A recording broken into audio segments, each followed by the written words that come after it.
দ্বিতীয় দিন আমি ট্রেন থেকে একটা ব্রেকফাস্টে বার্গার নিয়েছিলাম, যেটা খেতে মোটামুটি ছিল।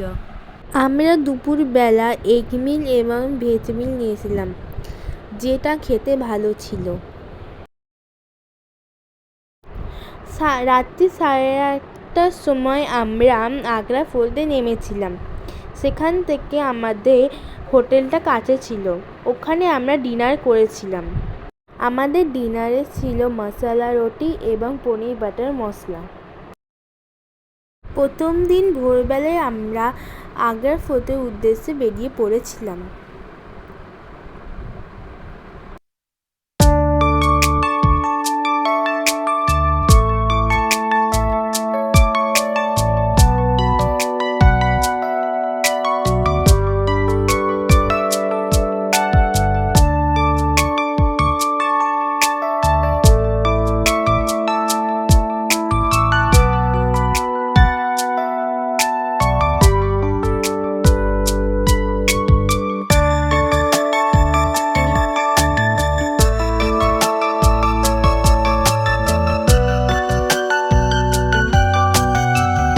আগ্রা ফোর্ট থেকে বেরিয়ে আমরা ব্রেকফাস্ট করে নিয়েছিলাম। ব্রেকফাস্টে আমরা ছোলে ভাটুরে নিয়েছিলাম।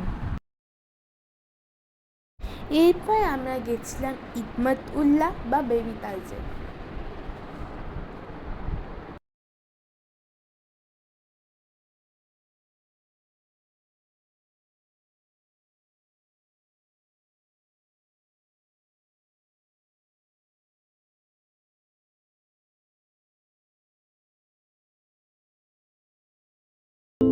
এরপর আমরা বেবি তাজ দেখে হোটেলে ফিরে গেছিলাম। হোটেলে আমরা লাঞ্চ করে নিয়েছিলাম। বিকেলবেলা আমরা তাজমহল এবং চাটগলিতে গেছিলাম। পরের ভিডিওতে আসছে। আপনাদের যদি এই ভিডিওটা ভালো লেগে থাকে তাহলে লাইক, সাবস্ক্রাইব এবং কমেন্ট করবেন। আমার পাশে থাকবেন।